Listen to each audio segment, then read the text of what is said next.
Fanspeak, where the plan runs deep. The team grind hard, don't eat, don't sleep. From best ball dreams to DFS streaks, they help you print money every single week. Fanspeak. No cap, no gimmicks, we breaking limits. NFL bets, yeah, we live this business. Degen Steve, that OG vision. Draft room killers on a lifelong mission. More stress to the Sunday spread. Fanspeak's that voice that's inside your head. Best ball, DFS, NFL bets. They built it brick by brick, no regrets. Fanspeak team, printing money since day one. Fanspeak, forever. Welcome back to another Best Ball Lunch Break with Steve-O Speak. We're going to do DraftKings today. We are just so close to camp starting. I'm looking forward to it. I want some news. I want to see where some signings happen.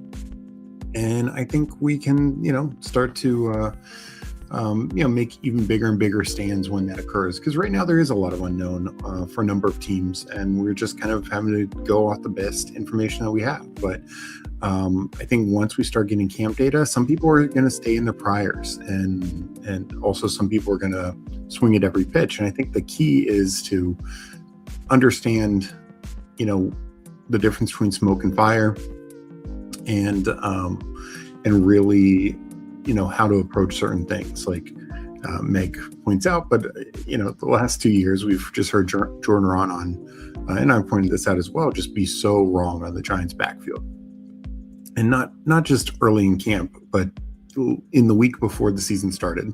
Last year he said Tyron Tracy was going to be like 80% of the backfield, and the year before he said something similar about Devin Singletary over Tyron Tracy.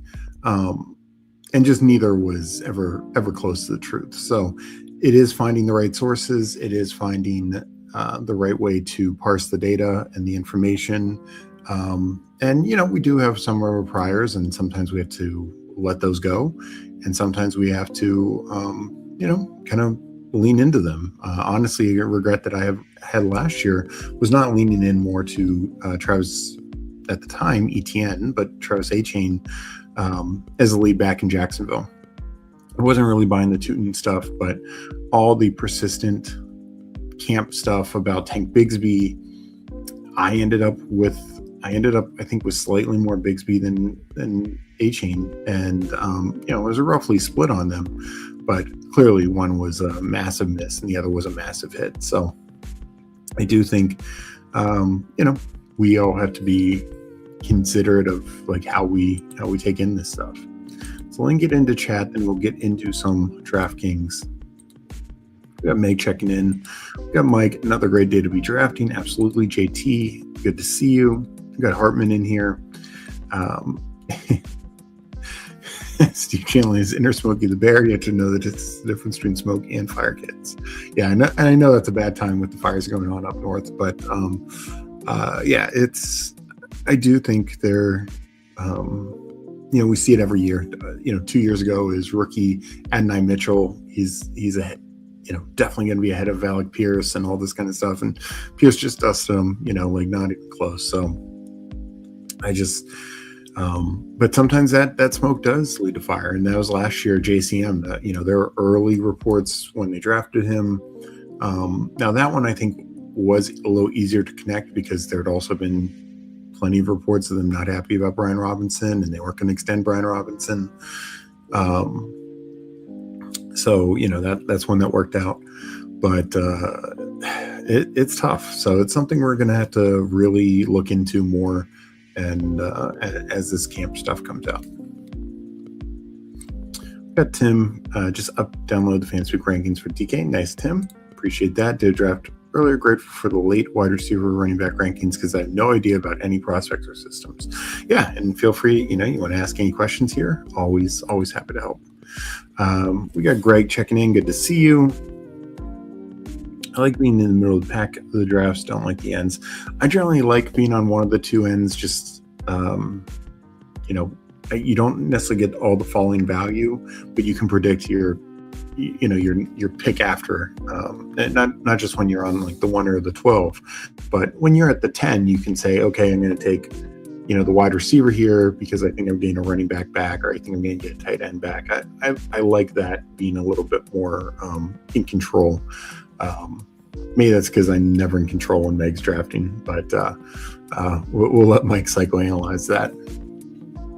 All right, we have DraftKings, and by the way, DraftKings, as always, check what is going on. I saw, they have this once again.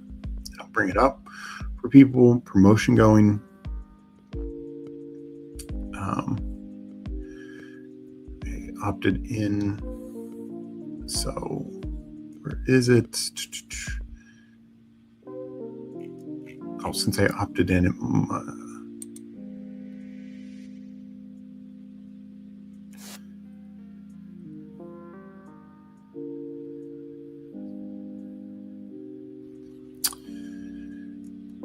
let me refresh. I know I opted into something yesterday. I thought it was another, if you draft 15, you get $75 back during the week.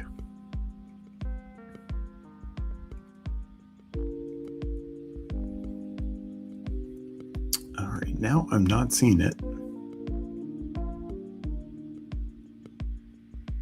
Am I missing it? Did anyone else see this?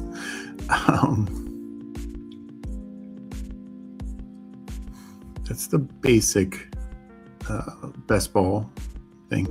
Anyways, I'm pretty sure I opted in, so we will get into a draft and get it going. I don't know. No, that's not it.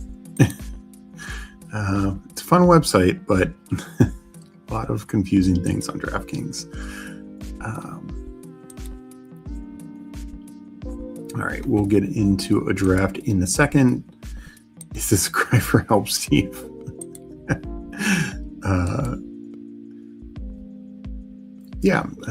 Successfully opted into exclusive best ball offer. Well, maybe it's not widespread, so sorry for that.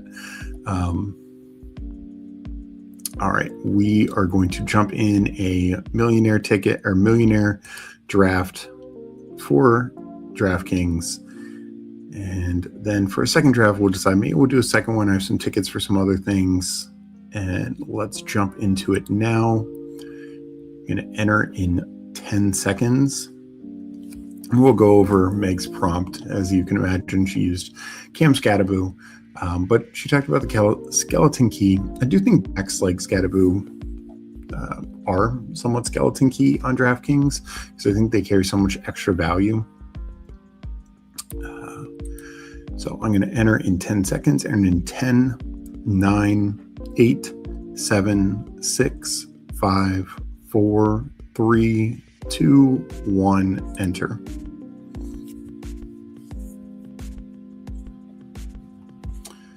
All right, this should start any second. But guys like Skattebo who can stack up points in a variety of ways. I do think him in particular, but they aren't valued well enough. Like Skattebo, just looking at the running back market,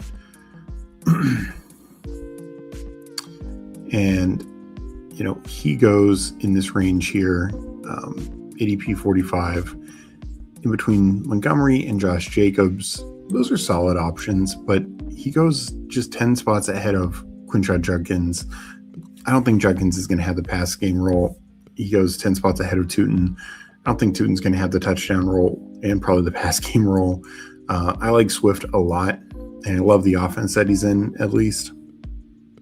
But he is sharing work with Monangai, where Skattebo, I just don't think has that same kind of consideration. And in fact, you can make a strong case like Skattebo outscoring Breece Hall. Like, what's going to happen? Fair chance. I think Skattebo can outscore Hall. I think he can outscore maybe Javonte, but definitely a couple of the backs ahead of him. So I think he is underpriced. I think another back that goes a little later in a similar vein is I think Tony Pollard's a little underpriced. I think Dowdle was underpriced, but Kenny Gainwell, he could really stack up catches in this system. Sean Tucker's not going to be a threat to have many, if any, catches. And then, Bucky's okay in that department, but he's not some like elite back there. Gainwell, they give him some real money, and I could just see him being heavily involved in the passing game. So I think he's got value on underdog. On DraftKings, he could have these games with like 8 catches, and get to 20 points with not even a touchdown. Like 100 plus yards combined, 8 catches, 9 catches, that's just a path there. Rashad White, I think, is a lesser version of that, but could be the same. And I think the real interesting one is Alvin Kamara. His price isn't as low as it is on underdog, but it's still probably too low for what his projection is now that we know that he's fully back.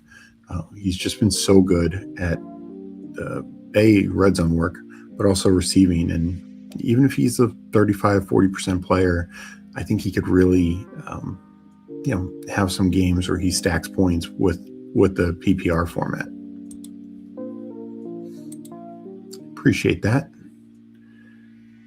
DraftKings makes you work for that free EV. Yeah. We got Mike in here. Hello. Good luck in this one, fellas. It's tough to draft, not draft. And I like A-Chain on. I like both Saints running backs there. But I think Kamara, in terms of even here on DraftKings, he goes 10 plus spots behind Woody Marks, 20 spots behind Tyron Tracy. And it's like, he's the same profile, but he's actually has his track record, has done it. This guy in half-point PPR finishes RB6 2 years ago in points per game. And we are taking him. I understand he's not a starter anymore, but we're just taking him so much later now. So McCaffrey is just the easy click there for me.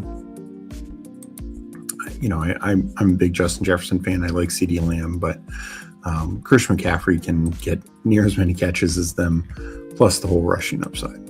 His touchdown potential is essentially off the charts because he can just be dominant in both the run and receiving game.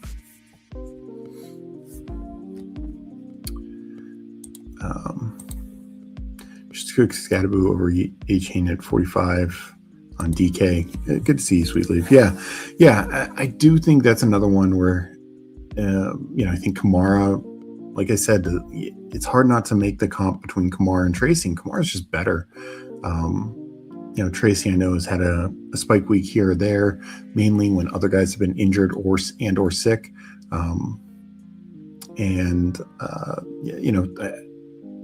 I like Travis A-Chain a lot, but Kamara is, I think, potentially a bigger threat from per touch basis.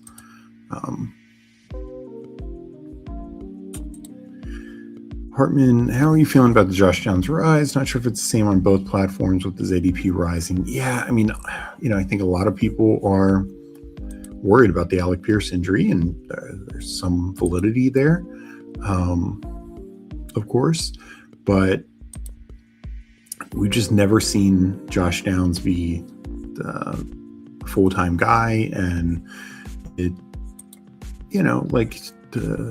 I think he's gonna have to step up more. But as people pointed out, like Nice and Blunt, I know, believes that they're going to sign somebody, and they really could, especially if Alec Pierce is banged up. In question to miss the start of the season. So I think drafting Downs is fine, but he is getting to a point where we could be really wrong on him. And that's kind of what we were last year. Like, we were just really wrong. We thought he would take the next step, be more than just hold on, let me make a pick here. I think Bowers here. Bowers just is the one tight end I'm willing to invest in. Not only can he have 150 plus targets, but he has downfield ability, he has 100-yard ability. Theoretically, McBride is the same. It's just, I think the situation's much different. But yeah, the Josh Downs thing. Let's see where his ADP is at here on DK, because I do think it's maybe not as bad. Did I miss him? There he is, 97. So he actually goes very close to Jaylen Reed, who's somebody you should get comped to a lot. Ahead of Jordan Addison, ahead of Ricky Pearsall, ahead of Wandale. Like Wandale, is definitely the slot merchant type as well. And same with, Ricky Pearsall, like, from per target, like is Downs going to get many more targets than Ricky Pearsall? I don't know. So I think that's a question mark. You have to start deciding. And it's kind of the same with Jaylen Reed. I think the difference with Reed is, one, we know that he will get some like more schemed up stuff, including some runs and things of that nature. And Reed has been more consistent, I think, shown higher general upside. But I think they're very similar bets. And those are guys that I don't want to be like full fading or anything, but they also worry me about being too over market on, because there's just ways that they can fail. They don't get enough of the 2 wide receiver role. If the tight ends on their team, which are both really good, just eat up a lot of the over the middle type stuff, which is very possible, because that's the same area that they're going to eat in.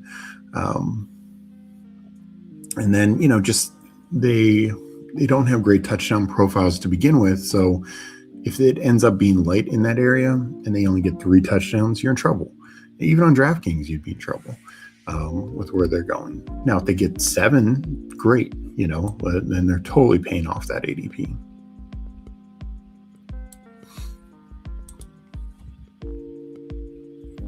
All right, let me make this pick and then I'll get back to chat.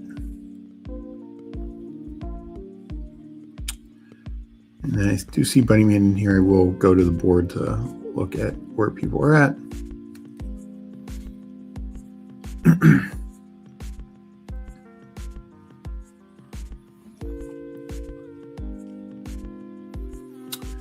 So, I generally prefer Lad and T over Mbuka and Zay, but I think it's much closer on DraftKings, and I'll go Mbuka here.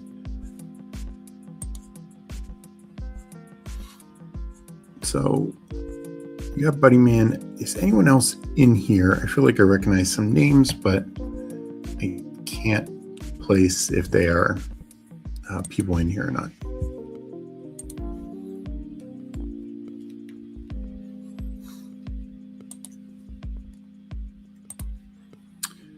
CMC coming off 400 touches. History isn't good next season. They still take it 5'6". I don't want to be overweight, mixing in Jordan James as well. I get that. It's just part of my issue is like the sample on that is just so small, and something that sample is, also very similar that people don't, because, it shouldn't necessarily make sense, but we don't see receivers go back to back, right? It's been a while since the last time a receiver has gone back. It's like wide receiver one. You can say that due to volume, targets, and usually injuries do come into play, whether it's 2 missed games, 3 missed games, whatever it is. And sometimes it's to the quarterback, just ask Justin Jefferson, that kind of switch. But we generally don't see receivers go back to back, and yet people have no problem taking Puka where they're taking them. So I just don't see any change in CMC. Would I worry about CMC 2 years from now, 3 years from now? Yeah, at some point he's going to hit that wall. Could it be this year? Yeah. But I guess I'm okay just betting on the player, the offense, the volume potential. And I guess I do worry about Jordan James. Maybe it's him, maybe it's Kalen Black, maybe they need to go out and trade for somebody again. I've taken a little Kalen Black and Jordan James, but I'm just not sold like one is a clear RB2 on the team. I think that's what the camp, we'll see in camp.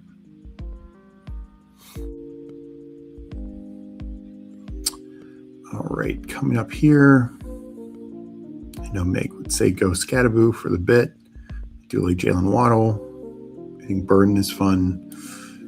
McMillan, it's okay. But I'll go Skattebo for the bit. Double week 8 buys, not a great start for my running back room. I don't think you can go, to me, when you do that, I don't think like double anchor and then just take a bunch of backup running backs, because, getting 4 points and 3 points from my running backs week 8 is not a recipe for success. Even if McCaffrey and Skattebo finish RB1 and RB2, you could still miss the playoffs just because you are essentially taking zeros that week.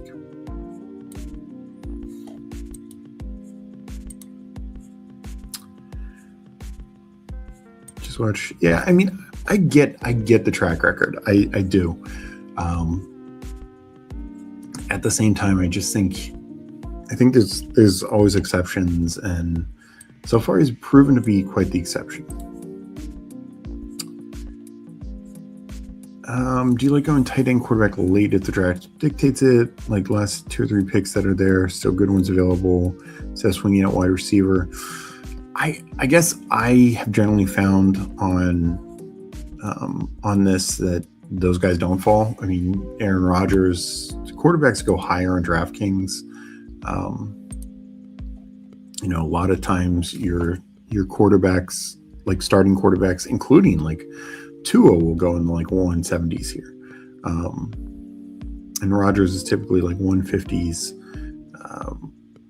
So we just I think we run out of starting quarterbacks. Like maybe Shedeur Sanders goes a little later, but sometimes he goes earlier. Tight end, sometimes there's some guys like the Parkinsons and Jokus are still there, generally late, but I don't mind taking some wide receiver shots at the end here. And even some running backs. Like, it's a bad offense, but it amazes me Ollie Gordon is rarely fully drafted.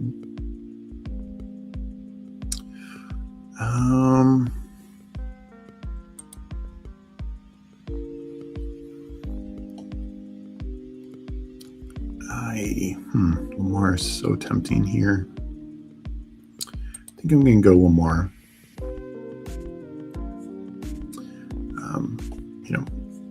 Would have felt, if I had Zay Flowers over Brock Bowers, but I also don't care. Like, yeah, I'm probably not going to do Mark Andrews with Bowers. If Lamar's unstacked, Lamar's unstacked. Guy can be MVP and not even like fully bring guys along. So I'm okay with it. Yeah, good to see y'all. Going to do a couple DK drafts.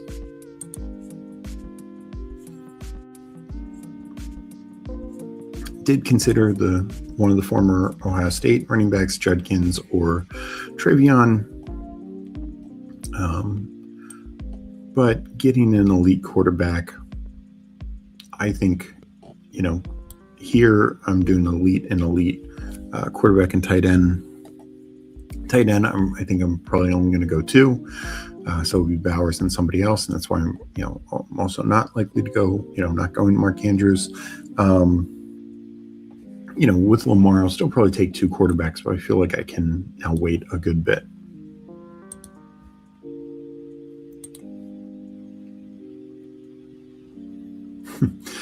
Mike saying, vacation drafting with 11 a.m. beer is really fun. I recommend. Nice. Well, I hope you are enjoying your vacation. And what kind of beer are you drinking?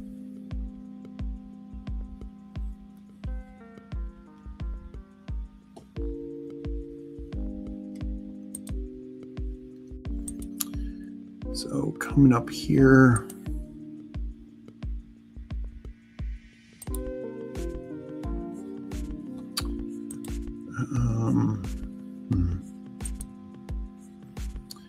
I think I would love a receiver.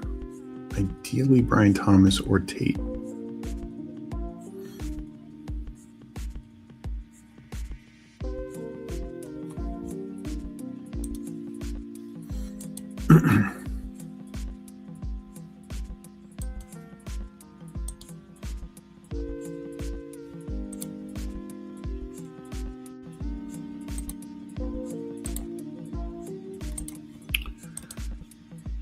Right, come on. Come on, Lex Luthor. So Tate goes. Still, whatever, Brian Thomas. I don't mind Marv.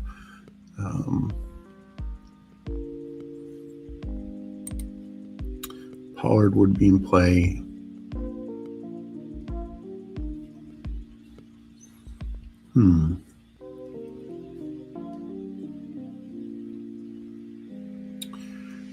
You go Marv. I do think he's just getting overlooked. I understand Michael Wilson closed the season really strong, but Marvin unfortunately dealt with a couple injuries, didn't get as much time in the Jacoby Brissett, 45 targets a game, or attempts a game, which leads to a lot of targets, as much as McBride and Wilson did. He was still not just because his dad's pedigree, but the dude dominated in college, and I really could see LaFleur finding a way to utilize him pretty well. I'm kind of bullish on that stand.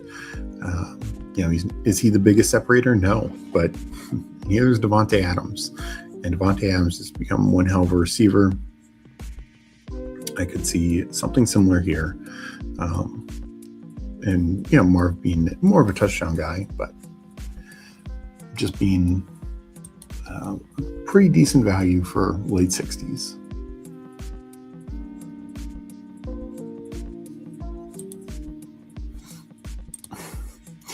And after lunch, scotch and cigar, not bad either. Nice.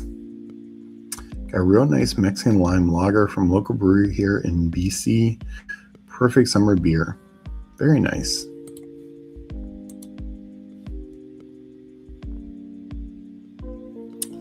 All right, coming up here.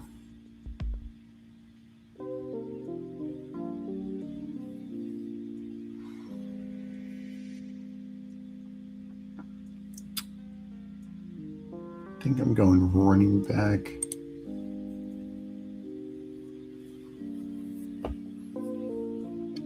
And we'll see what gets to me.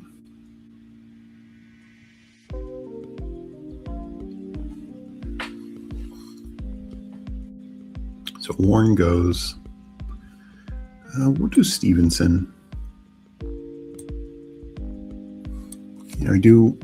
I still kind of like Dowdle overall over Warren. I do think Warren is more able to pay off his price on DK.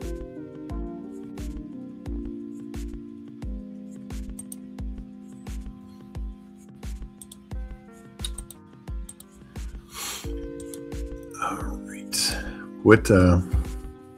What's your go-to Scotch, JT? I'm not a huge Scotch guy. I'm more bourbon and rye, but I've definitely enjoyed a nice Scotch.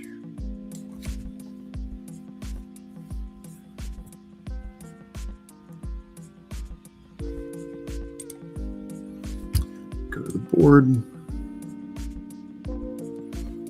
So as we talked about before, I am in the middle of the draft, which I don't love. But we'll so far making it work.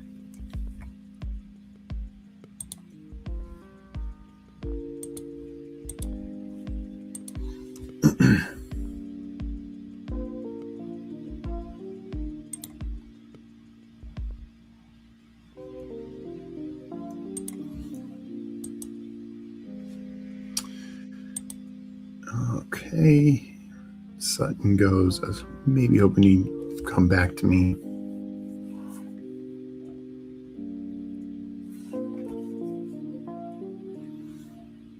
This team in the 12 hole, I think it's very interesting, balanced at 4-4, but very heavy running back early, 4 in the top 5 rounds. but still pretty solid receiver room. I mean, not necessarily my favorite guys, Garrett Wilson, Parker Washington, Jane Reed, and Sutton, but definitely a lot of potential. And if you're, right on things like Parker Washington, could really, really end up being a strong room.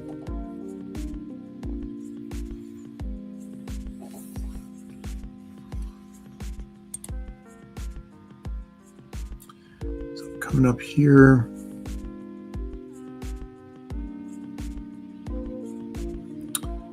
see what Mr. Shampoo does. Could go Josh Downs. Rico goes. I think I just like Pittman better. Just think there's more total upside in the passing game of the offense. So I go Mbuka, Harrison, Pittman as my top 3 receivers. Bowers at tight end, McCaffrey, Skattebo, and Ramondre as my running back room. Not bad so far, and Lamar as the elite quarterback.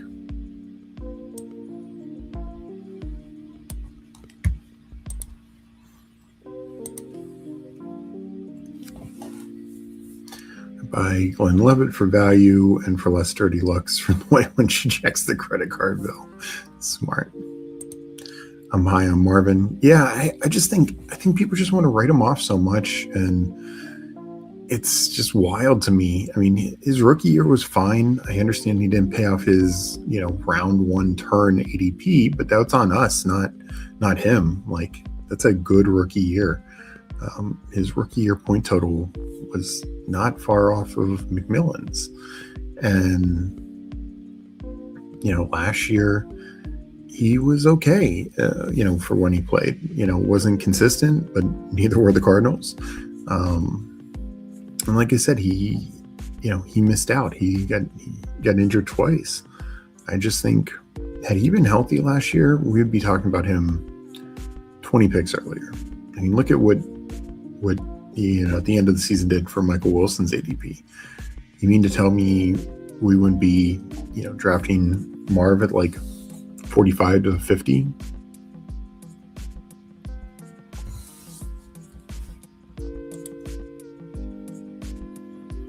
So he's just a guy I'm willing to still make a bet on.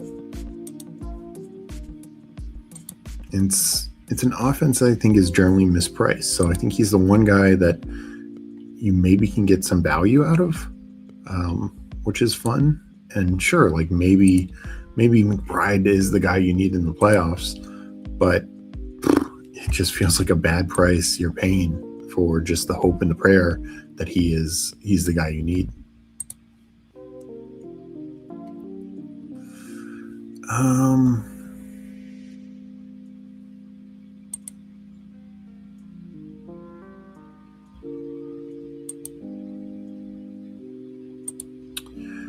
We'll go Ricky. I mentioned him before. I think it's a 4th receiver. That's pretty good.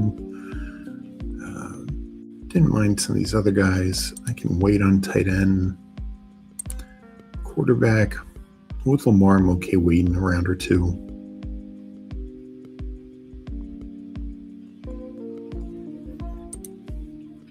I was surprised I wasn't going to take him here, but Baker going 96 feels high.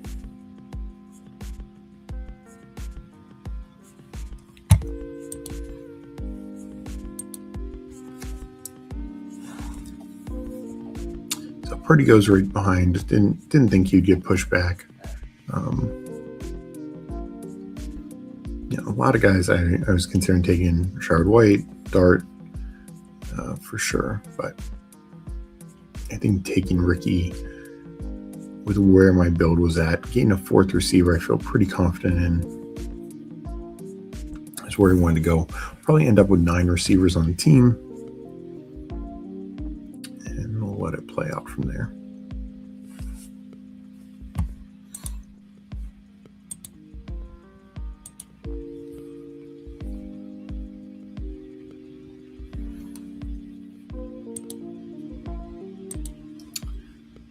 All right.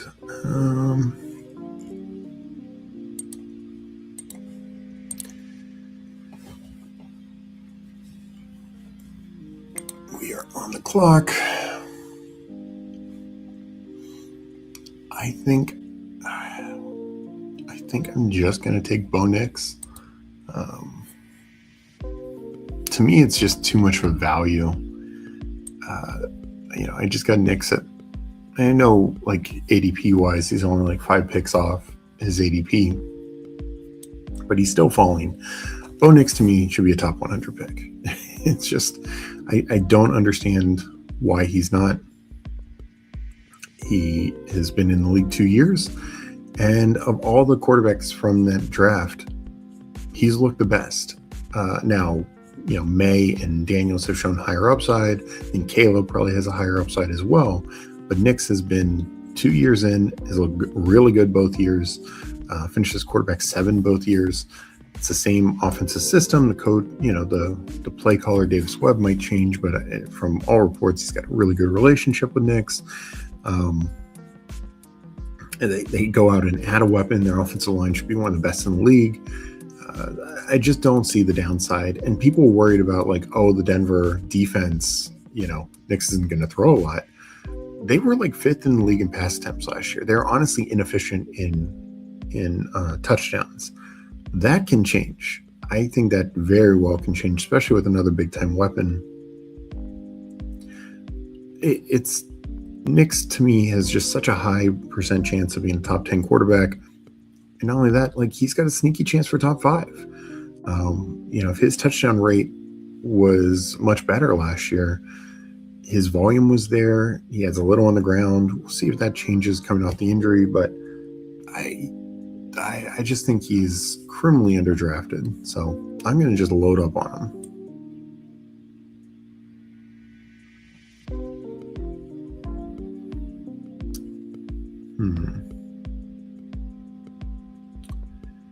The Mark Andrews thing is so tempting and would be the pick if no Brock Bowers, but I don't think we go there.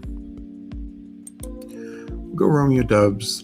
This is not going to be the most stacked team, but I'm going to play for points, and I think Dubs attaches me to another top offense, another guy with touchdown upside, should be number 2 on the team fairly clearly with the money they paid him, and another offense that I just think we want pieces of, and they're the opposite of Denver. They didn't throw the ball a ton last year, but I think that changes with a much tougher schedule. And I think it also changes just another year of Drake May being more, mature and owning the offense, and then them going down and adding 2 weapons. I mean, Diggs was good. And Diggs versus Dubs, I think you give the edge to Diggs, but it's Dubs and AJ Brown added for the subtraction of Diggs. Easy major upgrade there.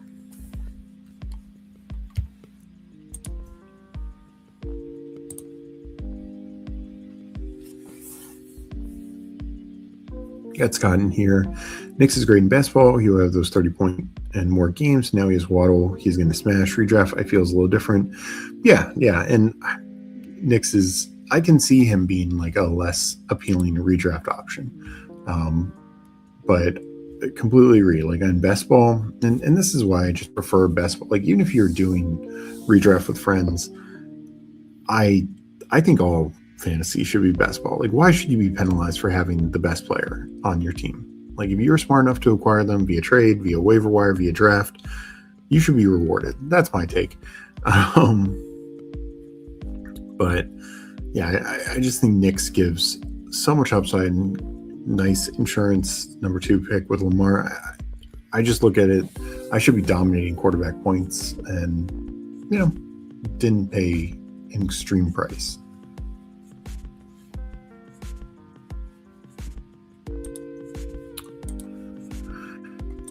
All right, coming back up here.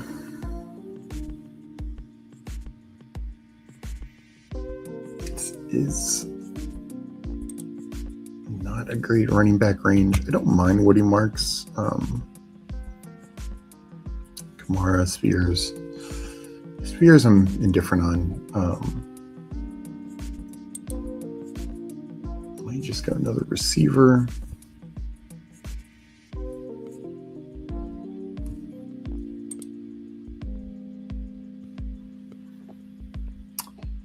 or it could be done at tight end.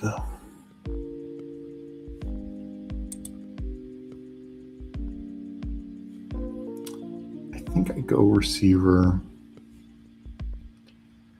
I'm just going to keep drafting Jaylen Naylor.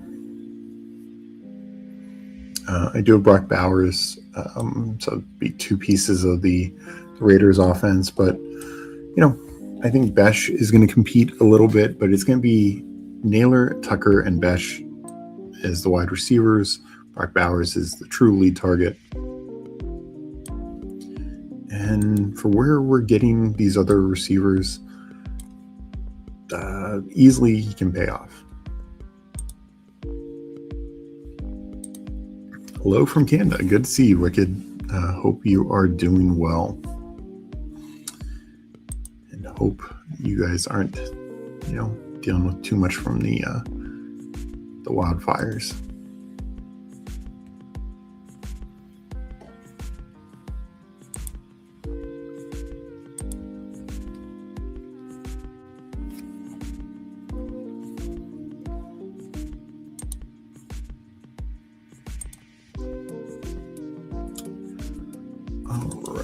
Coming up, a couple more picks. Need to start getting more running backs.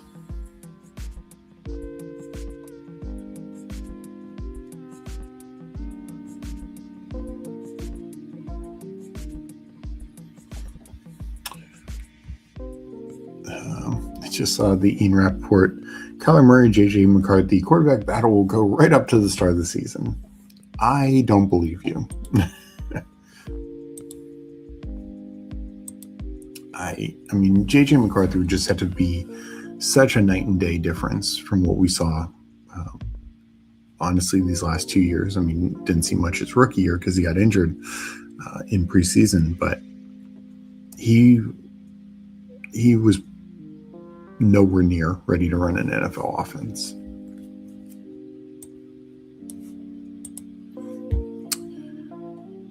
And all right, we get Woody Marks back. I'm actually going to take, they're both week 8 buys. That's not ideal. I will still take it. Maybe I go 7 running backs. I'll take Kamara.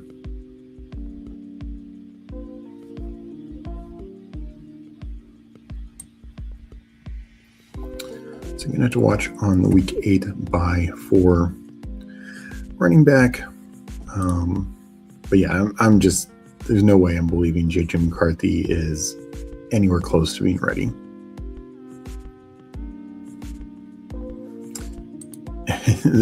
Exactly. I've listened to enough people lie about JJ McCarthy to be able to start in the NFL, all in on Kyler's season. I mean, the number of backup quarterbacks, including on his own team, Carson Wentz was vastly, vastly better than JJ McCarthy. Is wild. Like Joe Flacco, I mean, you could point to any number. Malik Willis. I just think plenty of backups. James Winston even. And I understand there's still a theoretical upside for JJ McCarthy, but I don't think Kevin O'Connell can wait for that. I don't think Justin Jefferson can wait for that.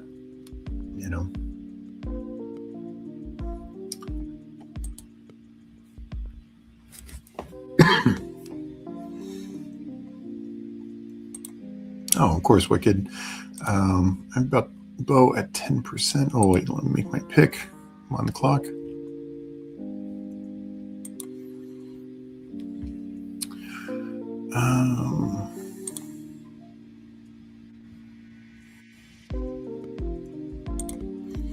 We'll take second tight end here. I'm going to go Dulcich.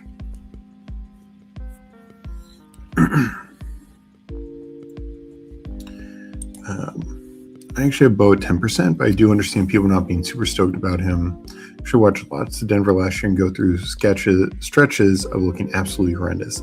No, there are some holes in Bo Nix's game. I think that's unquestionable. And I think that's more of a real life issue than though he finds ways to win, than a fantasy thing. I just look at it. This offense should be great. We love the play caller. We love the offensive line. The weapons have gotten better. And, they're already pretty solid to begin with. He's got some rushing upside. There's just not, and he's proven, like this is not JJ McCarthy, who has a lot of those same boxes checked, but has just looked awful. So I just don't understand why he's going so late. And I understand, like, part of the reason why he finished as quarterback 7 is because he was healthy. Other quarterbacks who may missed a lot of time could have been better last year, Jayden Daniels being one of them. I get why Jayden Daniels goes ahead of him. I'm not saying he should go as 7th quarterback being taken, but it's wild to me how late that he goes. We had, 1, 2, 3, 6, 7, 8, 9, 10, 11, 12, 13, 14, 15, 16, 17, 18 quarterbacks taken ahead of him. And for guys finished quarterback 7 back-to-back years. That just seems like way too many. And the fact that you're just getting him a couple rounds later than guys that he, profiles similarly to, is pretty crazy to me.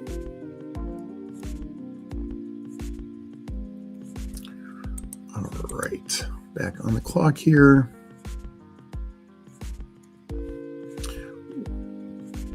He is the same buy as Lamar, but I have 2 Raiders pieces. I'm going to take Mendoza. I don't have a ton of him, in part because, don't know how much he'll be playing. So as long as Knicks can cover week 13, which is a fairly good player to have week 13, I think Mendoza's a fun late click.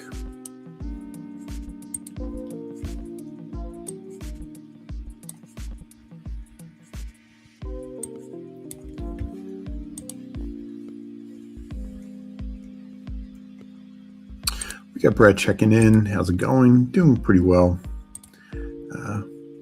We got Nick's here. JJ McCarthy's going to win MVP at the UFL soon. That's something I'd bet on. What does SCN mean? Sizzle nuts. That's all that comes to mind. Season. Yeah, sizzle nuts is pretty funny. And no, I could see JJ McCarthy being quite successful in the UFL. I just think, and this is something Megan and I talked about 2 years ago, why even before the injury, she was taking more darn right. I had a little bit, but she was more all in because I told her, I said, McCarthy has some real upside. He was a highly recruited player, but he just never had to do anything at Michigan. They won that game against Penn State to help ensure that they'd be, playing for in the college playoffs. And he didn't throw the ball in the second half. This is not the guy who's going to come in and lead a Justin Jefferson and guys like that, right? He's going to. He only had 2 300-yard games in his college career, and I just thought it was going to always be a tough transition for him. And not just tough, but it's going to take some time. It wasn't going to be a year 1 thing. We'll go Sean Tucker. I need some just usable points, especially week 8. And, I think Tucker can give that. But a guy like JJ McCarthy is also a draft class where Caleb and May were, roughly the same age as McCarthy. And to me, they're just so much better. Then the other 3 quarterbacks, Jaden Nix and Penix, had been in college football for, half a decade, if not longer. And they just were so much more mature and so much more ready to rock in the NFL. So you had McCarthy as the worst of the projectable guys, and also he had done the least in college. Caleb and May had done so much more with putting teams on their backs. I mean, especially May, he had not a lot of talent around him. Let's just, particularly the second year as a starter. So I think the Vikings just always did him a disservice by not making it clear, like, you're going to redshirt. Like, he always should have redshirted. And, he still could have gotten injured in the preseason game because that's how you redshirt a guy. You let him play in the preseason. But they just set the expectations way too high on him. And I just think it was such a mistake.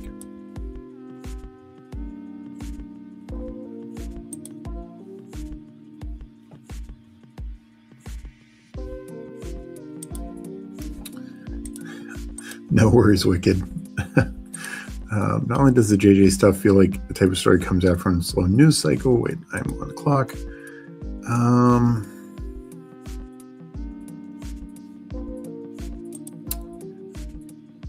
I'm going to go.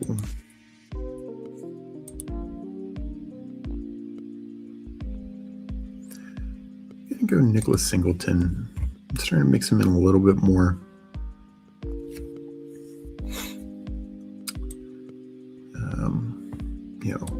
Run the risk of coming back and all the running backs I like being taken. So I think I'm going 9 receivers. Done at tight end.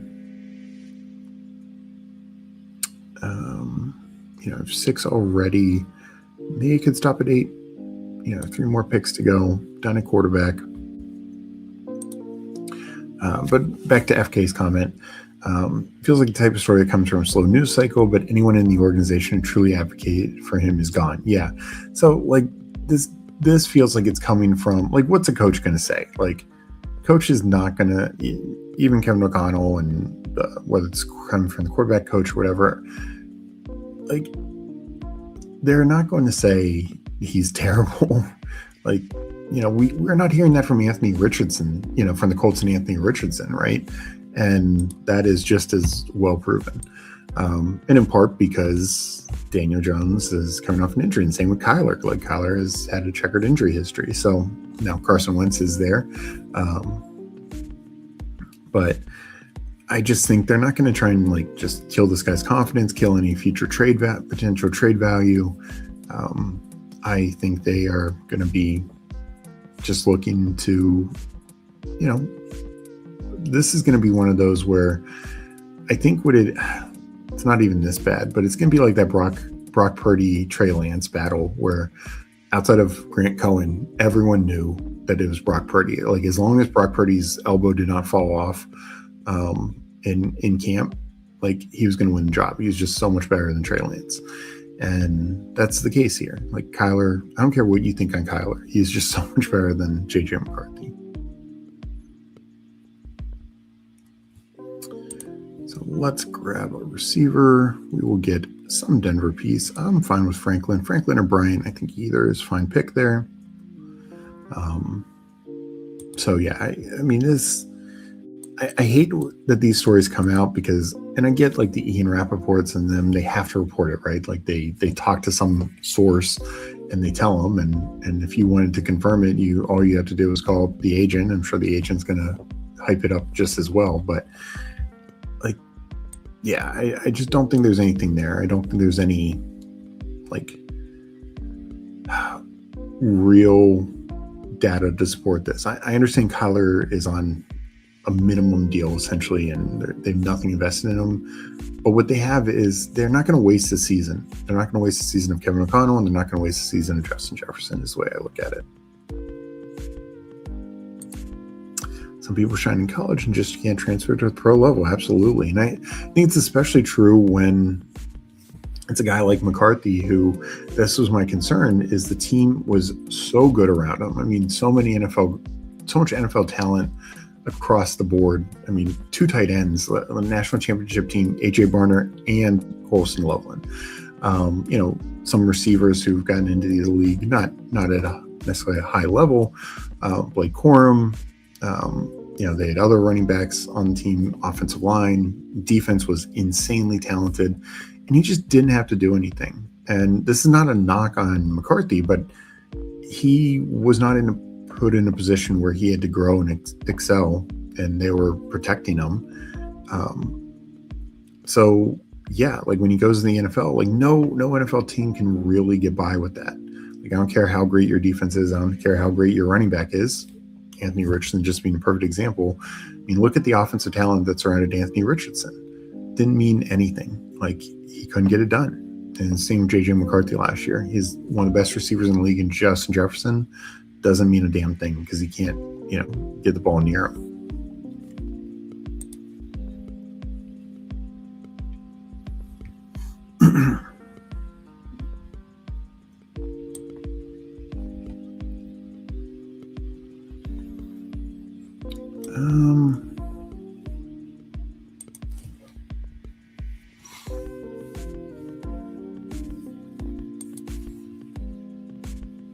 I'm just going to double up on the Denver receivers.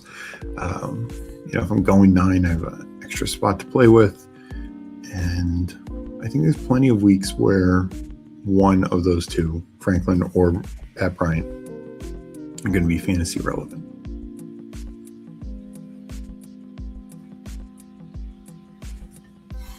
I'll just keep it here for the last pick. Yeah, exactly what I was saying. I'm not sure he shined. Yep. No question. I can mask a lot of issues or just prevent you from developing at 100%. You know who needs to be your last wide receiver pick? Are you going to say Rashard Bateman? I think Kyler versus JJ is going to be perfect. Another perfect example. All training camp or off season, we're hearing that Kyle Trask was going to beat out Baker Mayfield. In what world? I mean, if Baker got hurt, sure, but that was about it. We got Jim Waller checking in. GM. Good to see Jim.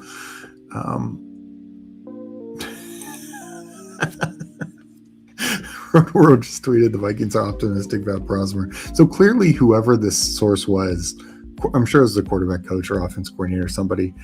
It was just like saying positive things about every single quarterback, right? Like, this is, I think these national writers, who get these scoops can be very valuable and important.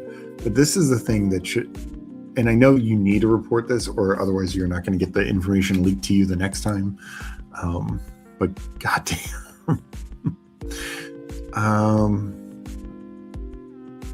I think I'm going to go with my guy, Elijah Surratt.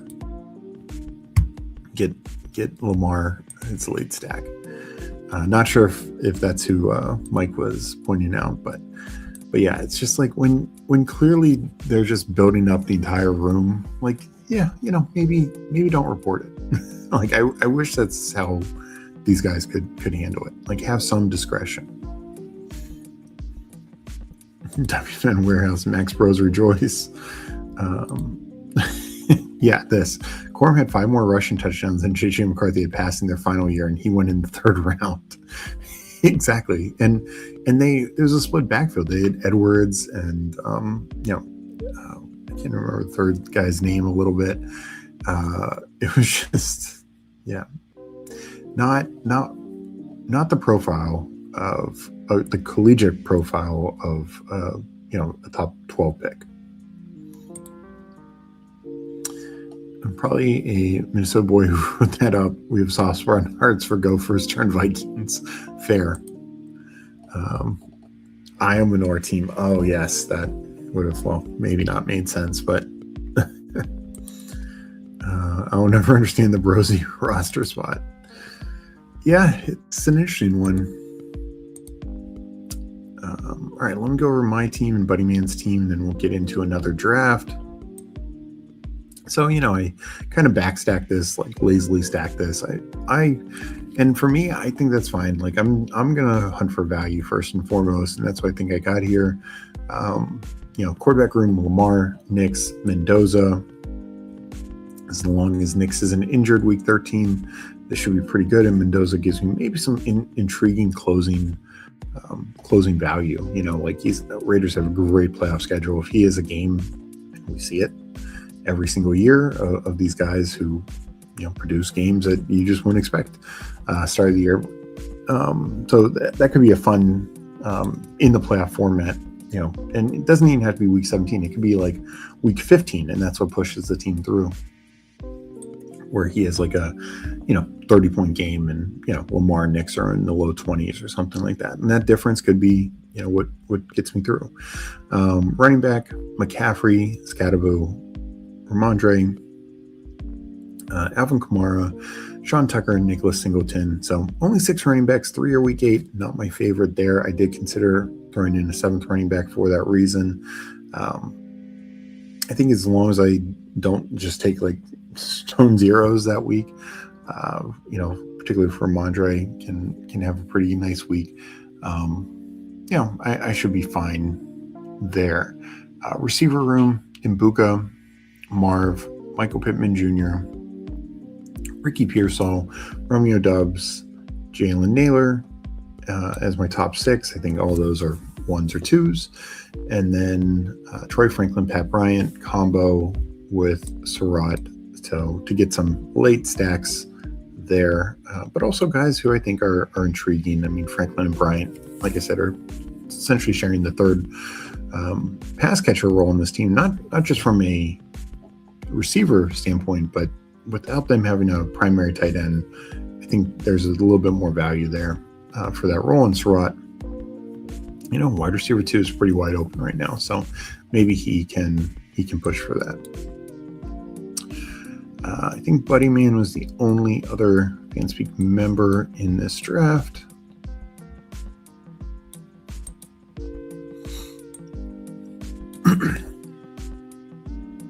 He goes 2783. And I forgot to say I had Burrow and Dulcich as my tight ends. His quarterbacks are Burrow, Dak. That's pretty much all you need right there. 2 guys who can finish top 5, top 6. Running back room of Genty, Hubbard, Rashard White, Tracy, Emma Johnson, Mike Washington, and P. Ryan. So, so a late stack there with P. Ryan as well in the running back room. Maybe he's the third down back again. I think that's what most people are projecting. But running back room, it's an anchor with Genty, but you got the handcuff. And it's like, can Hubbard, White, and Tracy, in particular, those guys, and maybe Emma Johnson, like just rotate in enough to fill that other spot? I think it's a fun way to approach it. Receiver room is going to be very strong here. Lamb, Zay Flowers, T. Higgins, both Lamb and Higgins stacked. Rome Odunze, that is exceedingly strong. Jalen Coker, great number 5. Option Flournoy, Mitchell, Flournoy also stack. And then Colby Young, definitely not somebody I've really drafted. But the wide receiver 3 in Cincy is a little open, so taking a shot there, I guess, makes some sense. Tight end, and this is the value of 20-round format. You have some extra picks to play with. Tight end wise, George Kittle with Juwan Johnson and Terrence Ferguson. So I think going 3 tight ends is kind of a must with George Kittle. Outside of those like Bowers Kittle builds, but when Kittle's your first one, you do need to come back for another one. Does have the same buy. Him and Juwan Johnson have the same buy, but Ferguson can give you a solid enough week there. So overall, I mean, I like the approach, the anchor running back build, but also handcuffing it. So you should have the Raiders running back. And then just like 4 other guys that you're hoping can fill in that other spot. And yeah, very, very strong receiver room. We got Whohames checking in. Good to see Whohames. We were just talking about the report that came out that JJ McCarthy and Kyler Murray are battling for the Vikings quarterback job. I don't believe that. I think JJ McCarthy and Carson Wentz are battling for the number 2 quarterback job. All right, let's do another one, like another Millie. So I'm going to count it down here, and we will get into it. in a second. All right. Let me count it down, entering in 10 seconds. And in 10, 9, 8, 7, 6, 5, 4, 3, 2, 1, enter.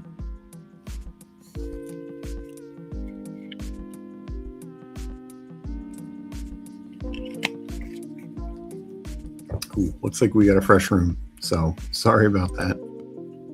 Wait, I'm not even counting.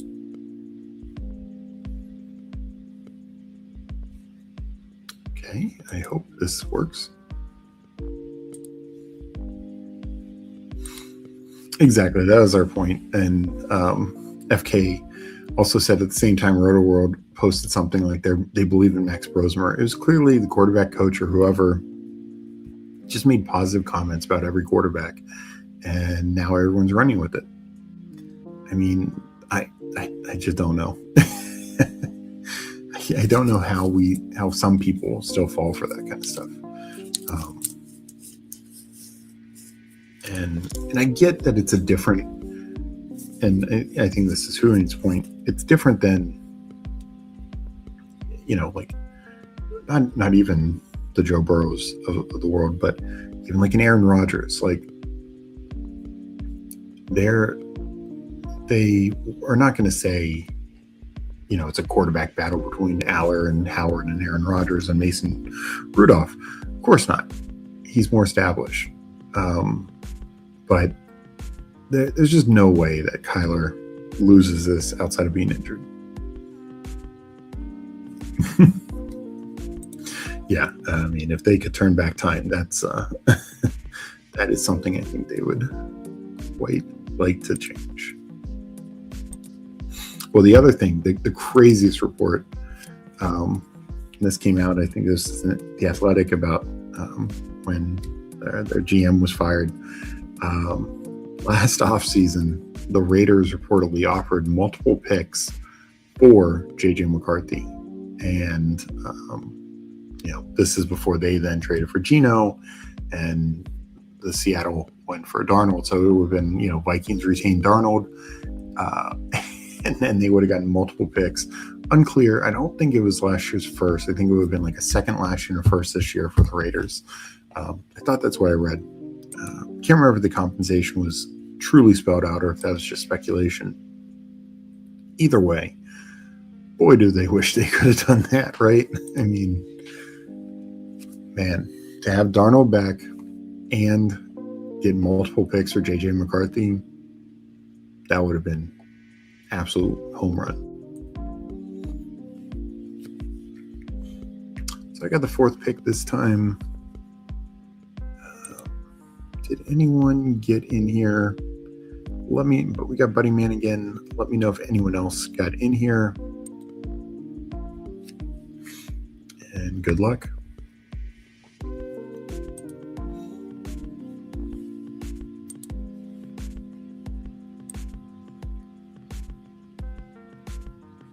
Yeah, and I mean, think of how glad the Raiders are they didn't go that route.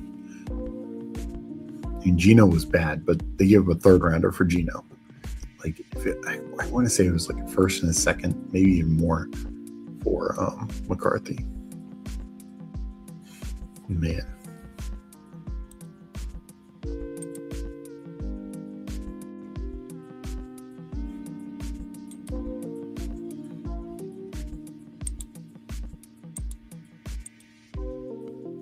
All right, this draft is about to fully get going here.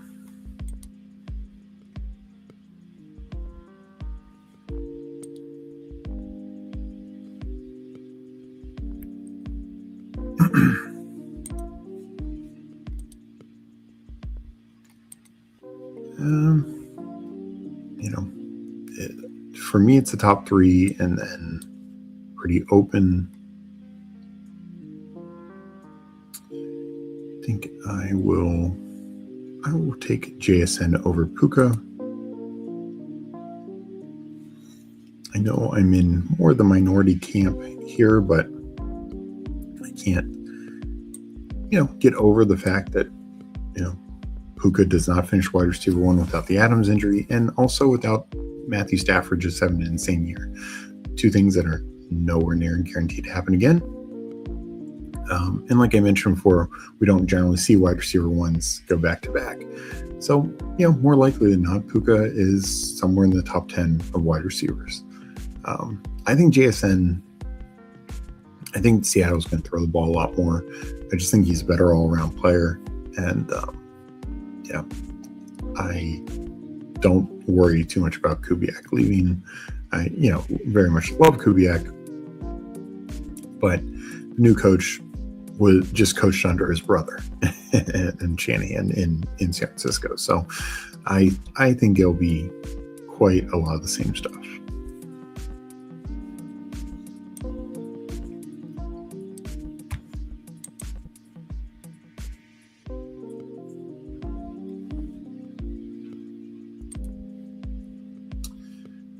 right, let me go to the board while we wait and back to chat.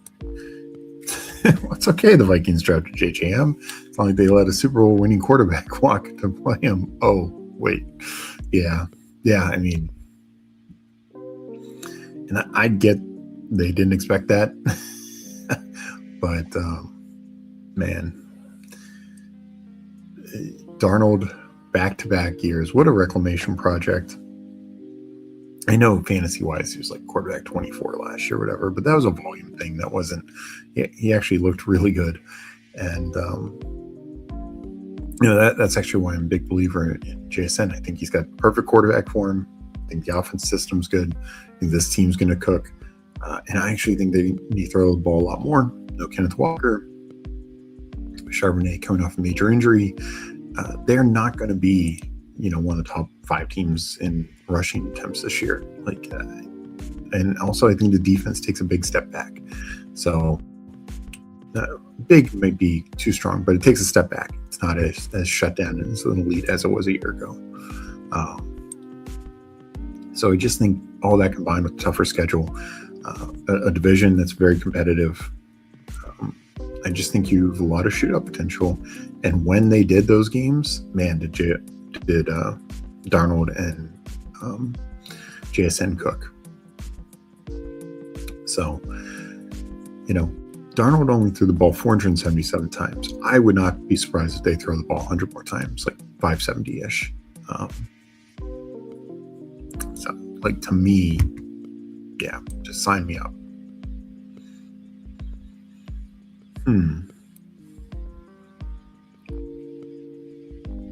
You can go Nico here.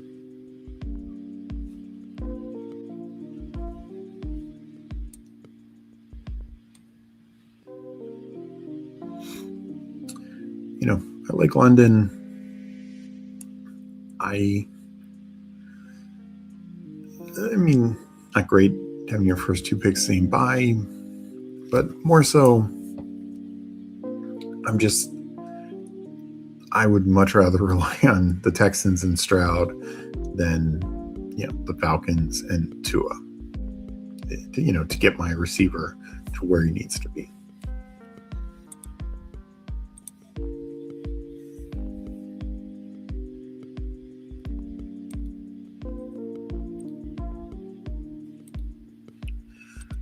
All right.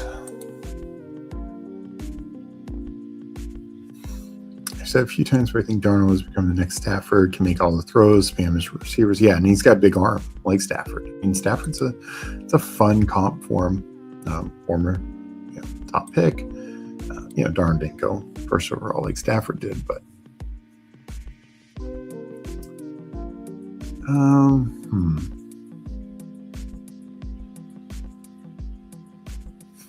don't think I'll go Allen here. I went elite quarterback last time. Let's get a running back that I feel pretty good on.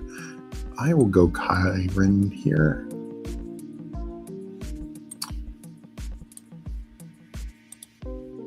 It seems like you're making the bull case for Torrey Horton. My thing is, I just don't know where Torrey Horton plays.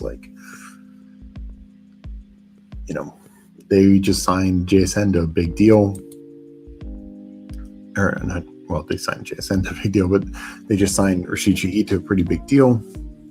And they also have Cooper Kupp. Cooper Kupp also just, has the slot role, I think, on lock. And I think if they were bullish on Horton, they wouldn't have necessarily invested in it, because essentially it's the same money. It's the same money they could have given Kenneth Walker to stay or pay to Shaheed. They chose to pay Shaheed. That's a little telling to me. And I just think Torrey Horton is going to get a couple of plays a game, but that. And I just don't know if it changed. Like, even if like Kupp were to get injured, does that change dramatically? I don't know if Horton's going to play in the slot a lot. So, if Shaheed were to go down, then I think Horton could step into a bigger role. But I don't know. I have a tough time buying Torrey Horton is going to have the opportunity to break out this year.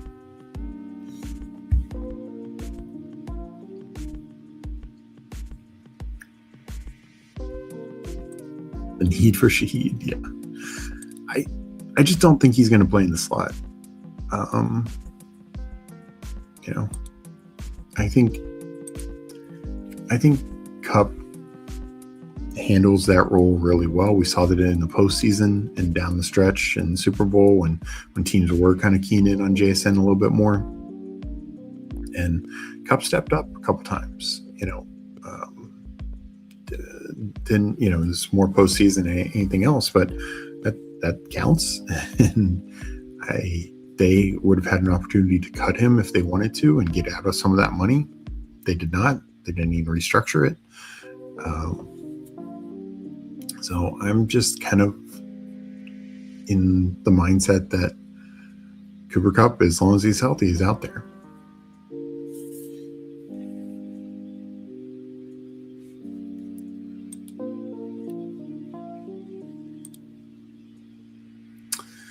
Yeah, I don't really take Horton. I just think he's a fourth wide receiver, and maybe down the road that changes. Kupp leaves, and maybe he can develop more as a slot guy. But they like the other thing is they really like Cooper Kupp due to his blocking from the slot position. Is that Torrey Horton? I don't really see that. So I don't know. I just think it's a different profile.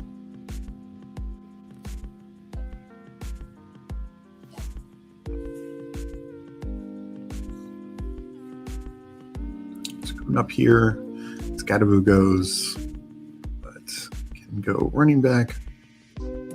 So like Waddle or McLaurin. I'm edge on McLaurin. He's the clear one on the team. Or Waddle, I do think, is dealing with Sutton. So I'm going to go McLaurin here. Can also maybe open up Jaylen.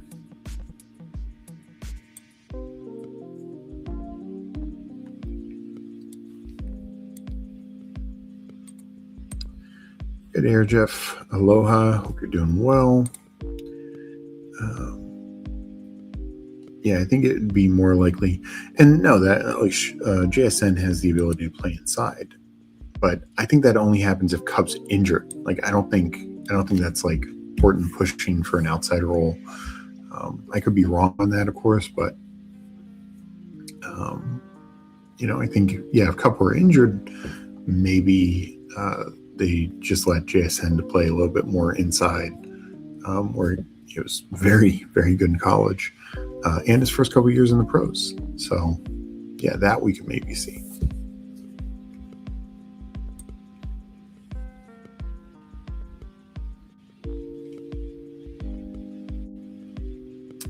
So coming up in a couple picks, teaching more goes. That would have been a fun one.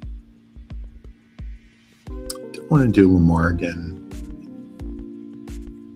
I like Lamar, but I'm not like overly in on the always going to lead quarterback.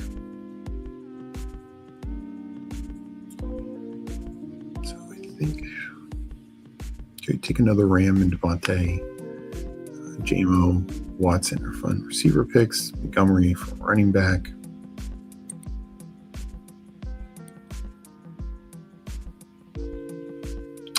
Take Monty. It's kind of a tier break for me. I'm already making a Houston offensive bet Monty and Nico. I'm just hoping all the offense is flowing through these two guys, which I think it can.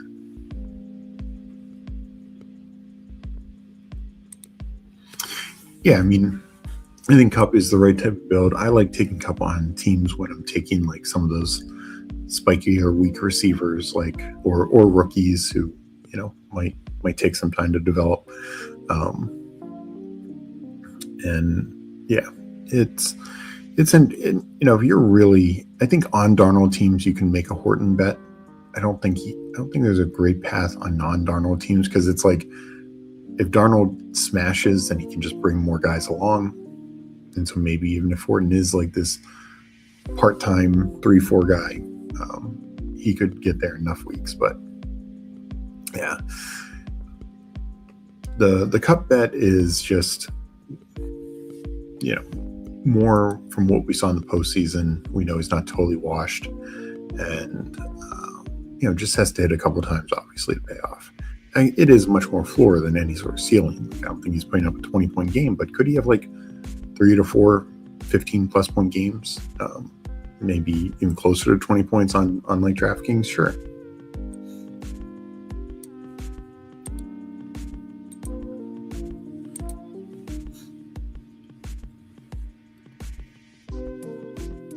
But back to the original discussion, I do think Seattle is going to need to just have to throw the ball a lot more. I mean, they were 29th in pass attempts last year, but 8th in yards. So that just shows you, like, this is what I mean from an efficiency standpoint.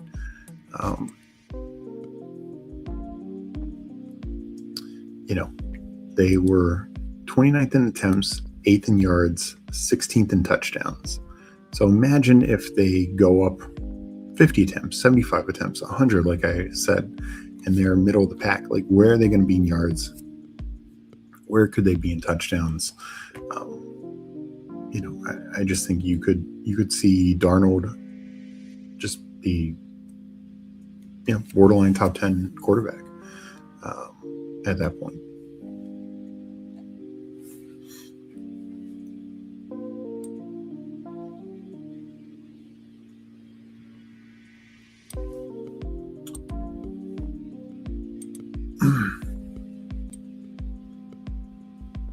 It's like, that's the difference. Like the Cardinals, everyone thinks that they're going to throw the ball a ton again. I know, you know, I've heard people talk about the Mike Clay projections. I don't know what is leading to that analysis that they're going to throw the ball, be leaders in pass attempts again. But they did that, and they were not even top 5 in yards or touchdowns. Why? Because they were very inefficient. And, you know, like Seattle is the inverse, like super efficient. And now we should just project more targets. I think Cardinals are poorly, you know, very poorly efficient, and we should expect far less pass attempts.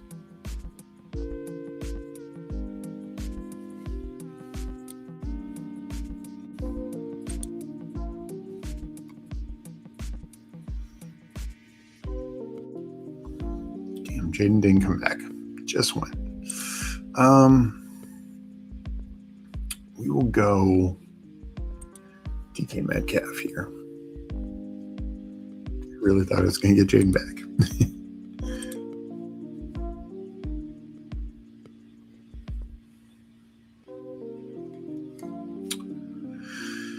So I'll be up in a couple of picks. Definitely considered May, but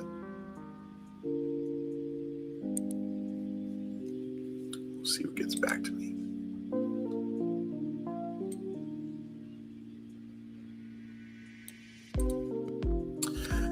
Guys go. He's much more picking guys go around him and has essentially zero bench risk. Yeah.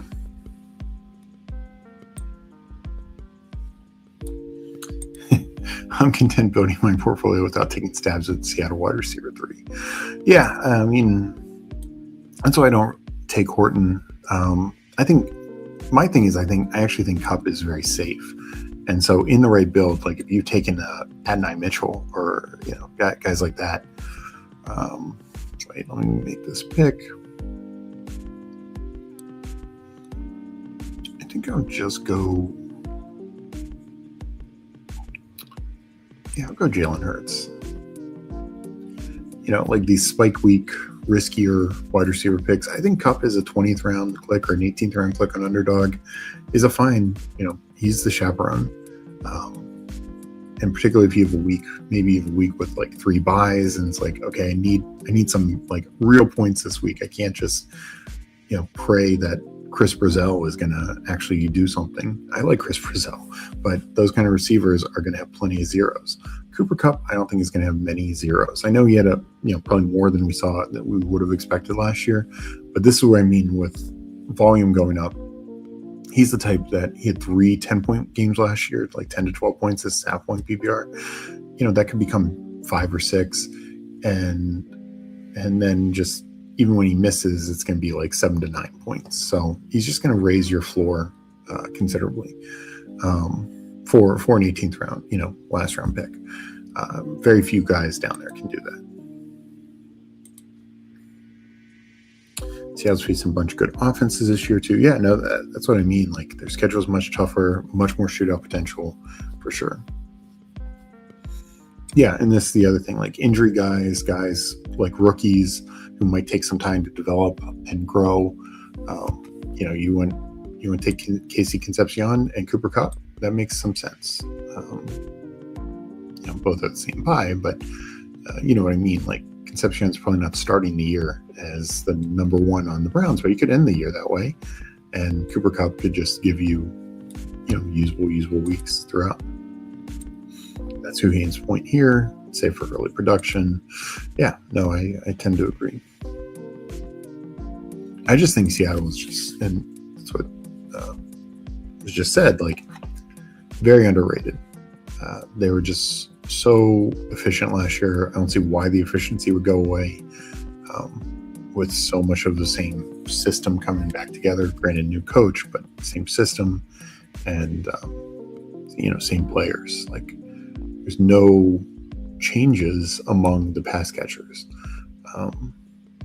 outside of full year of Shaheed. So if anything, it's better. And the offensive line should still be pretty solid. So yeah, sign me up.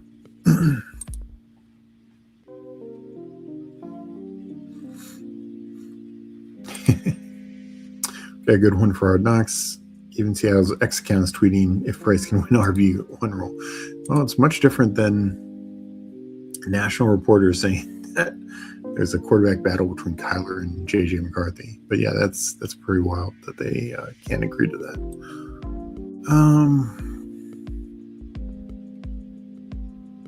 Where do I go here?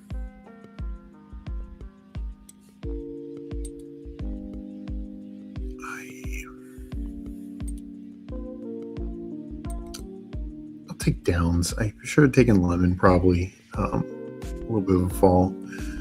I'm just a little lower on Lemon.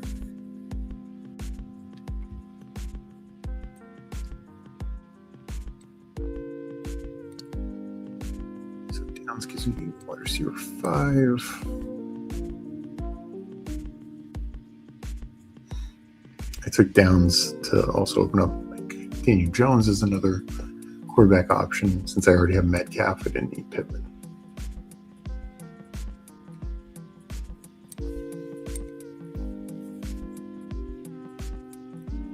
Lemon does go. That's fine. I'll try and get Goddard later. Want a running back here. I don't love the Quorum Kyron handcuff too much, but there are other options. I like Monangai, Chardaway, Dobbins.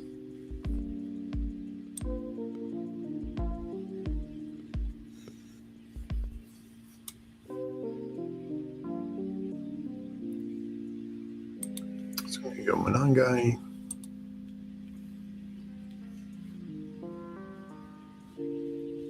And let's go back to the board.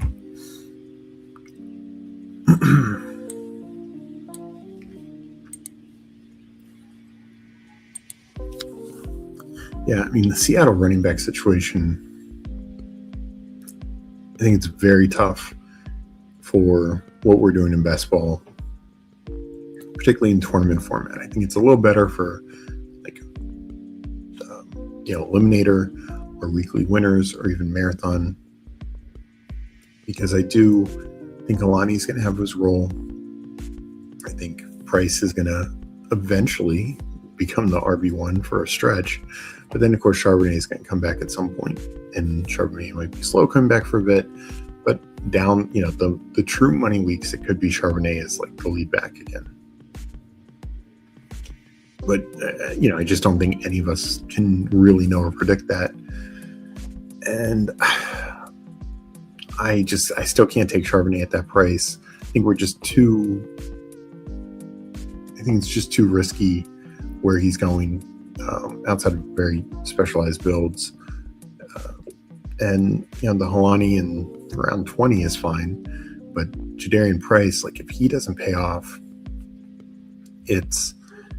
you lose a lot. It's not even as bad as, say, if JCM doesn't pay off, like that's like 60 picks later. So 5 rounds later, like that, the risk there is nowhere near involved. We're wrong on Price. That's a body blow to your lineup. So I took a bit of him, but now I'm kind of slowing down, and I'm hoping he'll fall a little bit. I'd love to see him fall into the 70s. He did go to 70 here, but past Pollard, past Stevenson, even past Warren, back half of the 70s, I think would make some more sense for him.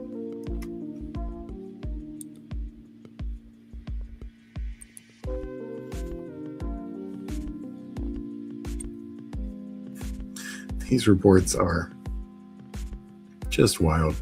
Schefter, Stribling was rated as the best wide receiver in the draft by a couple of teams. And then Rams reportedly had eyes on him before 49ers drafted him 33rd overall. Okay.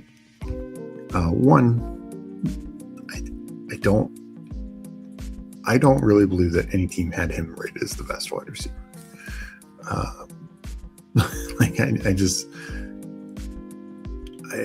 I don't I can see people maybe having the 5th best receiver, but it was a pretty good wide receiver group this year, and I just can't believe a lot of people had him above Tate, Tyson, Lemon, etc. These, like FK said, these reports are just getting worse and worse.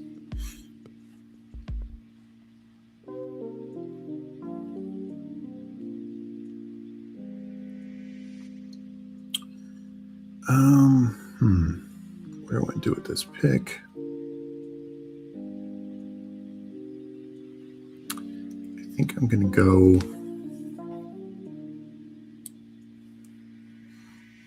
Yeah, just take Goddard now. I was wondering if I could push him, but I do like having him stacked. And Goddard's a fine click there. Nothing else was jumping out that I had to have.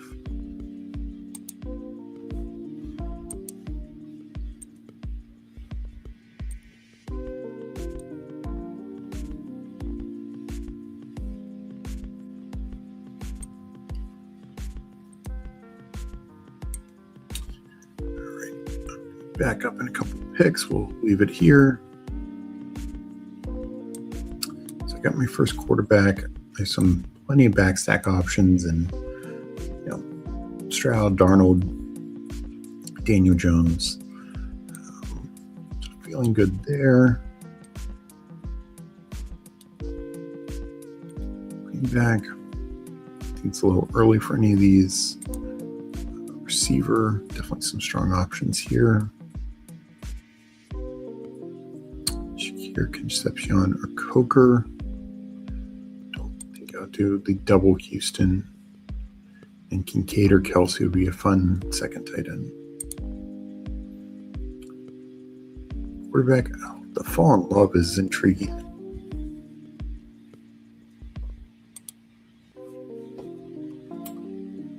I think I'm going to go I'm going to go Kelsey and just go 2 tight ends. Again, I'll open up, some other things.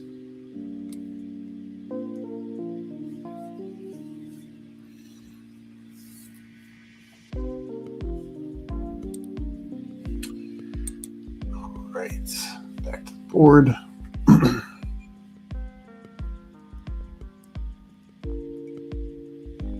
Just making sure, because I'm up on some slows, but got a little bit of time there.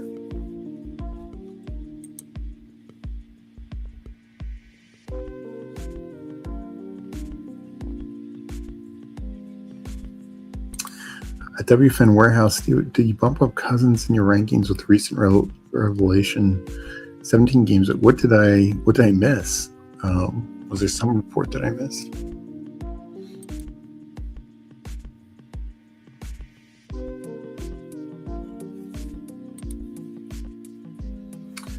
I mean, if that were true, I don't believe that. If that were true, I would move Cousins up significantly.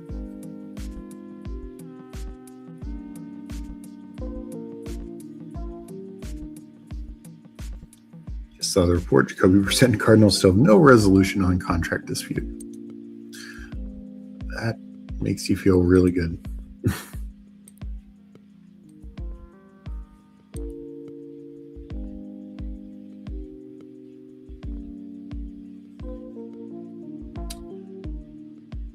All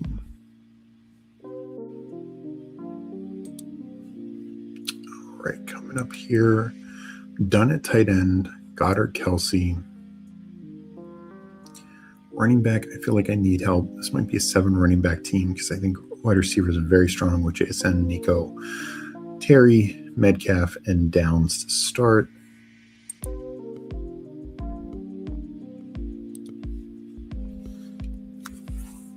So I think it's going to be 3-7-8-2 is probably how this team's looking.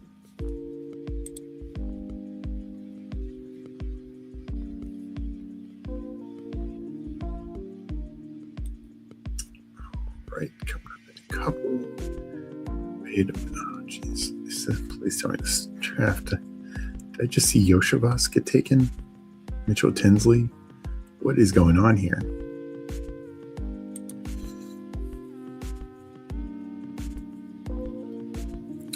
So we will take Sam Darnold. But now starting to have some concerns that this draft could get thrown out. Hopefully not. Let's look at this team. Okay, McCaffrey, Walker, Smith, Loveland, Adunze. And this team isn't getting thrown out. Burrow, Caleb, all these guys are going where they should go. Jane Reed's fine. Worthy's fine. Likely, maybe a little early. But Tinsley and Yoshivas, it's like turned on an AI to just draft Cincy players. It's an old strategy.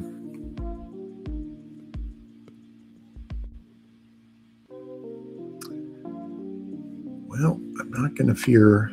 I think that team had a great first 10 rounds. 9 for sure. But I'm going to guess that team's not going to be a big threat.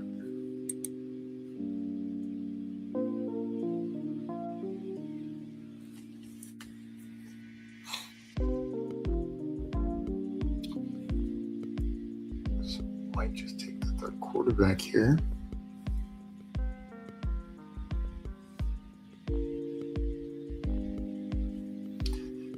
Go Stroud. Just getting my 3 quarterbacks.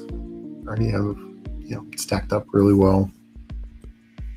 And then I can just now, tight end, quarterback done. Just figuring out running back and receiver from here. Passing on some running backs. So I wasn't going to take Woody there. So I was okay with that. I would have, over Darnold, definitely considered Tracy or Rodriguez, but I did want Darnold. And couldn't expect him to necessarily come back.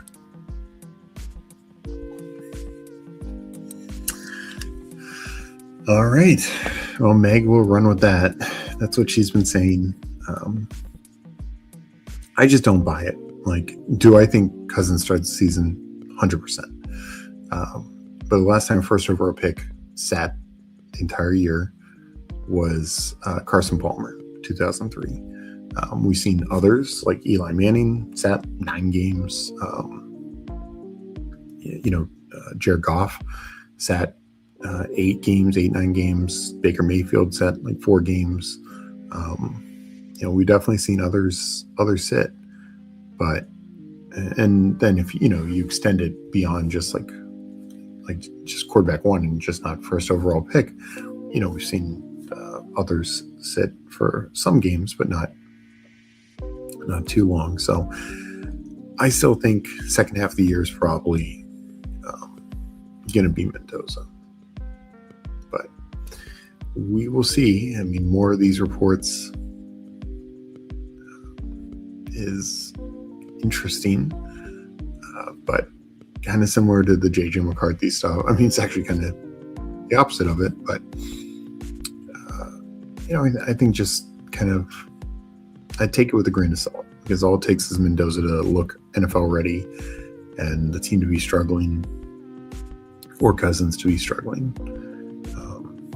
Could change that. Yeah. Breaking team wants their quarterback to be good. Yeah, just I say it's like the JJ McCarthy thing, because it's just like there's nothing of substance yet behind it. I mean, I think the more obvious thing would be them saying like, we believe Cousins is going to start the year and Mendoza will play when he's ready. They didn't say that, but I'm still not going to overly worry myself just now. I do take a lot less Mendoza now. I know I just took him in the last draft, but I have very little post-draft, very little Mendoza.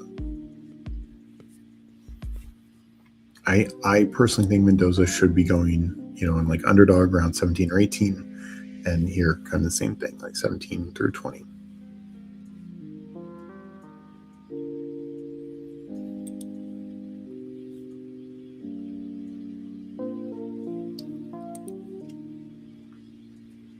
Yeah, I just right now these national reporters are just trying to get any information.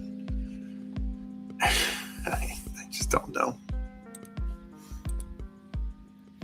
I just think it's very thin for like if you're setting the over under, I would say Cousins. I'd say the line should be like 6.5 games for Cousins, but I would be taking the over because I think it's going to be 8 or 9. And yeah, I'm not going to, but if somebody were to set the line at like 13 games or 14 games, 13 and a half, I would say no. Like I'm going to take the under for games that Cousins starts.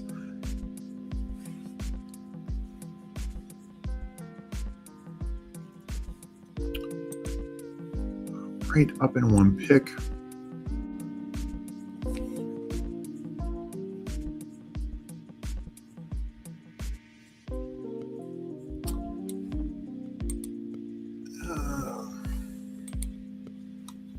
Go receiver here.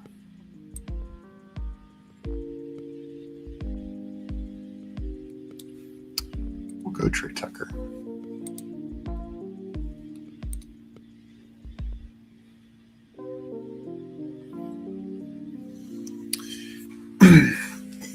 Yeah, just to our earlier conversation about McCarthy, I think Mendoza is far more advanced than JJ McCarthy was. Has some issues about not having any under center, but very few college quarterbacks do at this point. So I'm just not going to worry about it. I will say, like I said, I think he goes too high in where he's drafted. Just because, last year I think it was a similar bet, and just Dart got in earlier and Shuck got in when we were expecting. And those guys were going 17th to 18th round.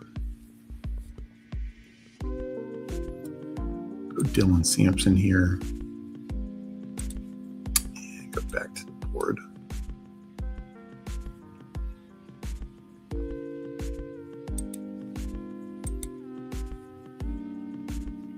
So for me, like even a couple years ago, Drake May, when it was pretty likely that Jacoby Brissett was starting the year, and May, it was like week 6 that he's in. Drake May was going 17th round. So it's like, I don't get why Mendoza goes a couple rounds earlier.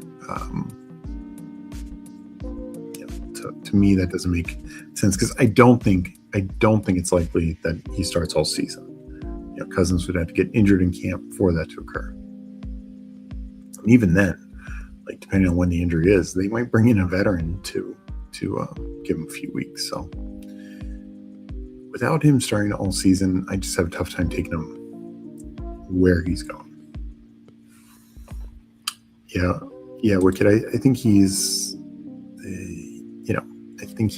just a thin best ball prop right now at his price. And I mean, Williams is right. Quarterbacks are being pushed up, but you can still get Tua in like the 200s.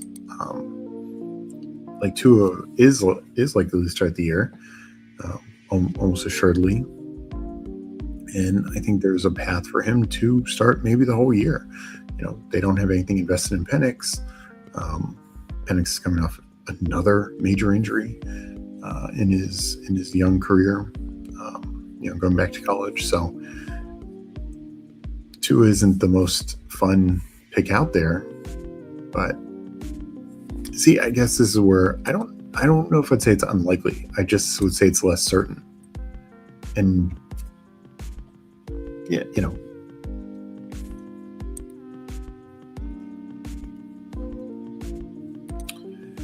right, let me make a pick. I think I do go Jaylen Blue here.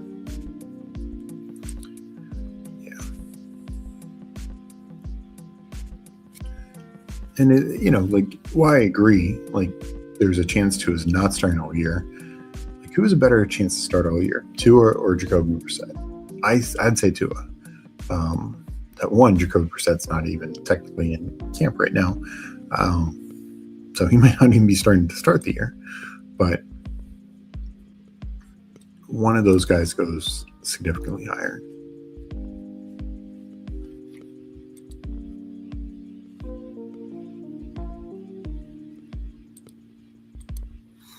I think if Tua stays healthy, he can start all year. I mean, we'll see like what the reports are on Penix, and a lot will depend on that. Can I answer Carson back?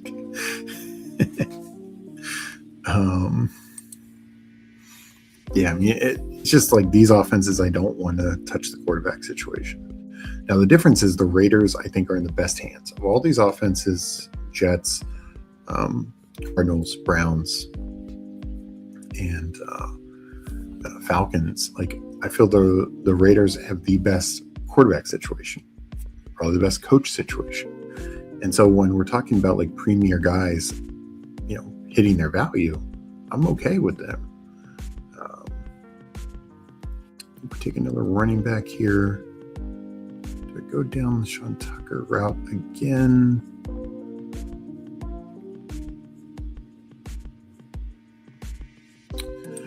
Yeah, I think so.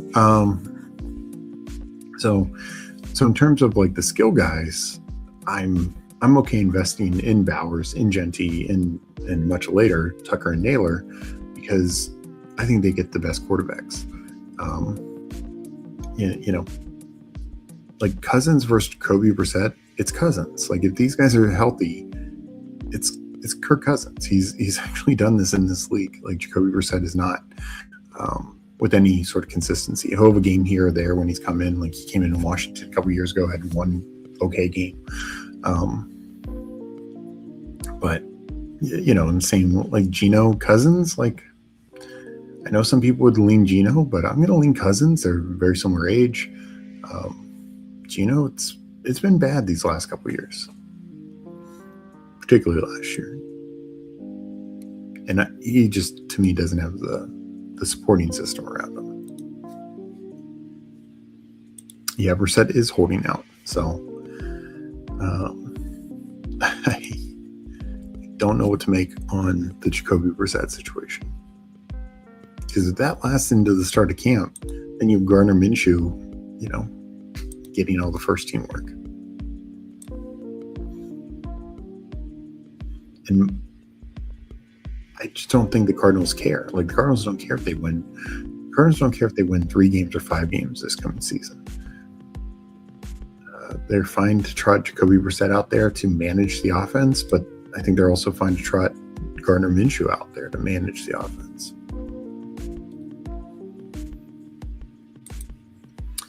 I think that's fair. Stefanski drafted Gabriel last year and also stated accuracy is most important to him. Yeah, I mean, they've ironically, some of Stefanski's best years were with a big arm quarterback like Flacco or Jameis Winston. But I do think it is a system that can thrive with timing quarterbacks for sure.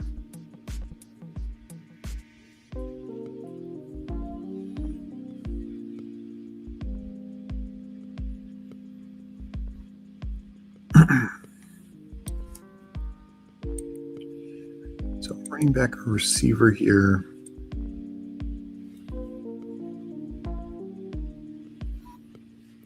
I'm just going to take one more running back.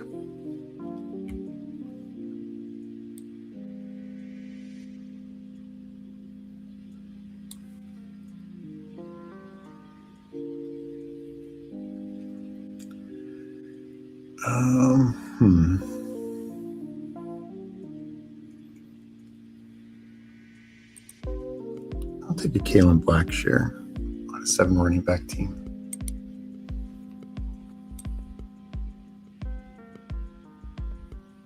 And my last 2 picks will be wide receiver. I feel with my core here, still 1 at 8 by going only 2 tight end. But with, 6 through Sean Tucker, or not Sean Tucker, I do have Sean Tucker, but 6 receivers through Trey Tucker, I felt like I could just wait till the last 2 rounds at wide receiver.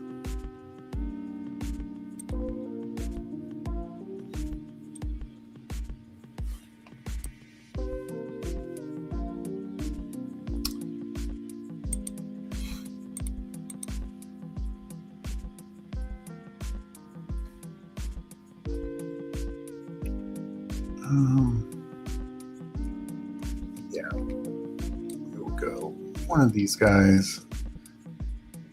Yeah, Brian goes. I could go Noel for the further stack, but I think I'll take the Keon Coleman share.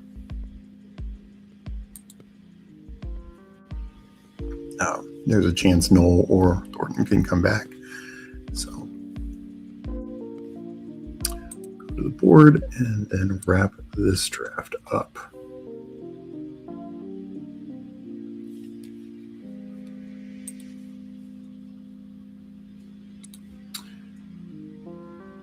Well, I had him lined up as my backup. Thanks for saving me.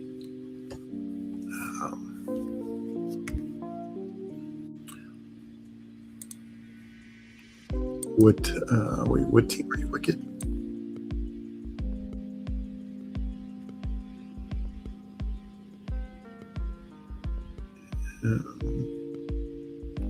Are you in this draft? Anyways, just let us know.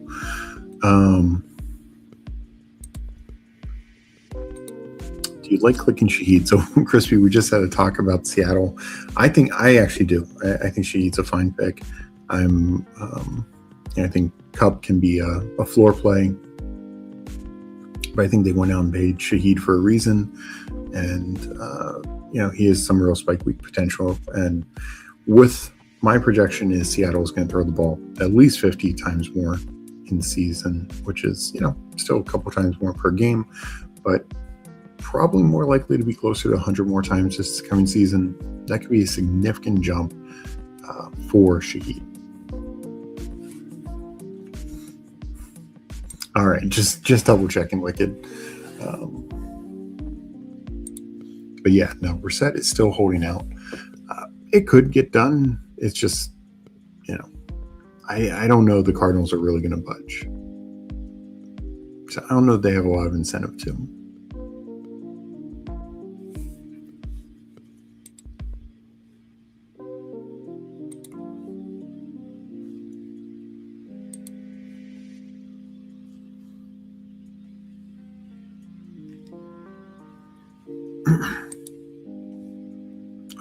Coming up for my last pick, going to go another receiver. Noel and Thornton did go, so we'll have to change it up from there. Shador Sanders is there. I do think he's okay click. Would not be taking Brandon Ayuk. I do think that there are some interesting later round receivers to target. And I think Slayton is in play. Another one that I think doesn't get taken is Tolbert. He did get taken here, or no, he did not.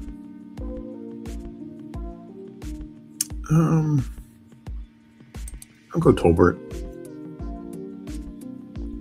8th receiver.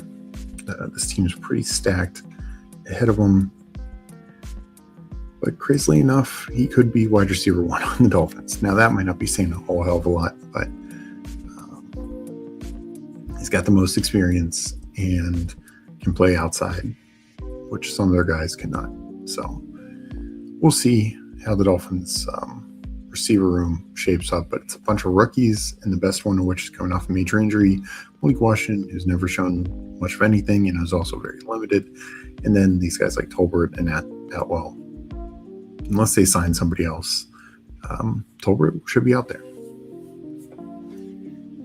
All right, let's review my team, Buddy Man's team, and then we'll get on out of here. But thank you everyone for joining. So 3782, Jalen Hurts with Sam Darnold and CJ Stroud. So three quarterbacks. Ended up stacking them all up. Hurts obviously gives me the bigger spike week upside. Darnold, we talked about a good bit. And Stroud, I think Houston takes a bit of a step this year. I think the offensive line will be better. And now, and we'll get to that in a second, now they have more of a balanced attack with a running game. So Kyron, David Montgomery, top 2 running backs, Cal Monangai, and then, kind of took a big gap. And then next is Dylan Sampson, Jaden Blue, Sean Tucker, Kalen Black to round out my 7 running backs. So Monangai, I think, has a pretty solid role. We'll see what Sampson, Blue, and Tucker's roles are. Hopefully it's enough to cobble together. Not expecting a ton of flex points from my running back room. I think every now and then it can hit there. But I just wanted enough depth to be hitting and filling in as needed. Wide receiver room, JSN, Nico Collins, Terry McLaurin, DK Metcalf, Josh Downs. I think that is very, very strong. I think very good offenses. For the most part, I'm expecting bounce backs for Washington, expecting Steelers to have better offense. Colts, with no Pittman, of course, and hopefully Danny Jones back. Downs, I think, can be a fine pick. And then tacked on a 6, Trey Tucker. And because I felt pretty confident in those top 6, I waited Keon Coleman and Tolbert to round it out. Tight end wise, just went with 2. Got the Goddard stack and then Travis Kelce. I think those 2 can be 2 top 10 tight ends, and I'm pretty good with that. We'll go to Buddy Man's team now. Mike in chat. He goes 3-6-8-3. Quarterback Lawrence, Bryce Young, not Bryce Young. It's Bucky Irving. It is Bryce Young. Okay. I guess my mind was not playing tricks on me. So Lawrence, Kyler, and Bryce Young, 3 starting quarterbacks there, and stacked all of them up. I like what Lawrence and Kyler can really give you from an upside standpoint. Running back room, Chase Brown, Breece Hall, Quinshon Judkins, Bucky Irving, Chuba Hubbard. That's a pretty good investment in the running back position. So you tacked on who late? Who are you missing? You have 6 running backs and Katron Allen. yeah, one of my favorites. So yeah, love that running back room. And, Hubbard also stacked as well as part of the Carolina build. And, heavy investment in running back. But from what it looks like, you're not behind at receiver. So receiver room, Justin Jefferson, Tedero McMillan, Jacoby Myers, Rashid Shaheed, A.D. Mitchell, Trey Harris, Christian Kirk, and Ted Hurst. I think I would maybe have had a ninth receiver. I mean, I think through Shaheed, you're very strong. Mitchell and Harris are some fun guys. Kirk and Hurst, I think, tails off a bit at the end. Tight end wise, Jake Ferguson, Juwan Johnson, and Eli Stowers. I'm not really taking Stowers because I just don't think there's much year one production from him. So that's one where I would maybe shift it to another wide receiver as well. But overall, I mean, a very strong team. Quarterbacks, 3 starting quarterbacks, all with some rushing upside. Very, very strong running back room. I think you will need the flex to come from the running back position, but it can from this group. And tight end is good as well. So receiver, good top 4 or 5, but it does tail off a bit. But as long as you don't need to rely on it too much in the flex, I think it'll be fine. All right, I'm going to get on out of here, catch up on some slows. Hope everyone has a great rest of the day. I will be back tomorrow doing Underdog. Then, of course, tomorrow night is Jeopardy, Sibling Showdown Thursday night, and we just keep on grinding. Hope everyone has a great rest of the day. Good luck drafting. Catch you next time. If you're serious about crushing best ball in 2026, the Fanspeak Best Ball Guide is built for you. Inside, you'll find breakdowns for all 32 NFL teams, including coaching notes, strengths, weaknesses, and key stats to help you understand every offense heading into draft season. We've also created player profiles for every draftable best ball player, featuring advanced metrics, MVP stats, production data, and exclusive spike week charts that highlight league-winning performances. Looking for rookie analysis? Steve, our rookie guru, breaks down this year's incoming rookie class so you know which rookies to prioritize. And whether you're playing season-long, eliminator, or superflex best ball formats, you'll get strategy articles designed specifically for each contest type. The goal is simple. Put all the information you need in one place so you can draft with confidence all season long. The 2026 Fanspeak Best Ball Guide is available exclusively for paid Fanspeak Degen subscribers. Check the links below to join today and unlock everything you need to attack best ball season with an edge over your competition. Fanspeak's Best Ball Guide. Draft smarter, win more, and we'll see you at the top of the leaderboards.